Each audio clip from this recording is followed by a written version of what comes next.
Assalamualaikum warahmatullahi wabarakatuh. Bersama Cikgu Liza dalam pelajaran sejarah. Tema hari ini ialah Bahasa Melayu Warisan Kita. Sila rujuk buku teks muka surat 37, 38 dan 39. Tajuk kita hari ini ialah Peranan Bahasa Melayu. Setiap negara mempunyai bahasa rasmi masing-masing. Bagi negara kita Malaysia, bahasa Melayu diangkat sebagai bahasa rasmi dan memainkan peranan dalam kehidupan seharian. Mari kita lihat peranan bahasa Melayu. Bahasa Melayu digunakan sebagai bahasa rasmi. Contohnya dalam mesyuarat dan berita utama di televisyen. Seterusnya, bahasa Melayu sebagai bahasa perpaduan yang menyatukan rakyat Malaysia yang hidup berbilang kaum. Peranan bahasa Melayu yang seterusnya ialah sebagai bahasa pendidikan, bahasa pentadbiran, bahasa perundangan, bahasa ekonomi, bahasa perhubungan dan bahasa persuratan. Mari kita saksikan peranan bahasa Melayu pada masa dahulu dan kini. Bahasa Melayu sebagai bahasa pentadbiran. Dahulu, bahasa Melayu digunakan dalam sistem pentadbiran pada zaman Kesultanan Melayu Melaka. Kini, bahasa Melayu ialah bahasa rasmi dan digunakan dalam urusan pentadbiran kerajaan. Bahasa Melayu sebagai bahasa pendidikan.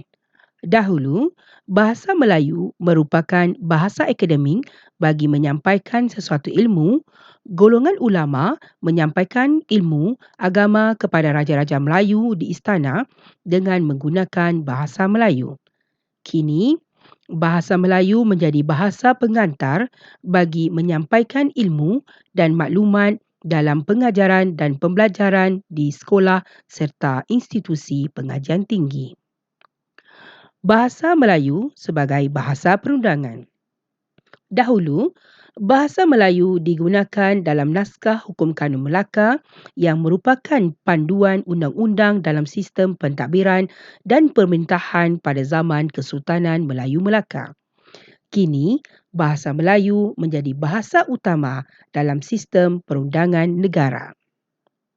Bahasa Melayu sebagai bahasa ekonomi.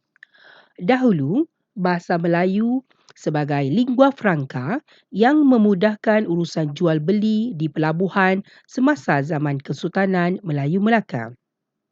Kini, bahasa Melayu menjadi bahasa utama dalam urusan jual beli di negara kita.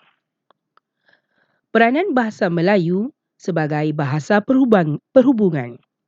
Dahulu, bahasa Melayu digunakan dalam perhubungan antara kerajaan Melayu dengan kerajaan luar. Contohnya, surat Sultan Kelantan kepada Wright William Duff. Kini, bahasa Melayu digunakan sebagai bahasa perhubungan antara masyarakat dan serantau. Dan yang terakhir, bahasa Melayu sebagai bahasa persuratan. Dahulu, banyak hasil karya agung menggunakan bahasa Melayu sebagai bahasa persuratan. Kini, bahasa Melayu menjadi bahasa persuratan yang diiktiraf dunia melalui hasil-hasil karya negara. Saya harap murid dapat memahami peranan bahasa Melayu dahulu dan kini. Sebagai latihan pengukuhan, murid dikehendaki mengisi tempat kosong dengan peranan bahasa Melayu pada masa kini dengan menggunakan pautan yang disediakan. Saya harap murid dapat menjawab dengan baik. Selamat belajar. Sampai berjumpa lagi. Sekian, terima kasih.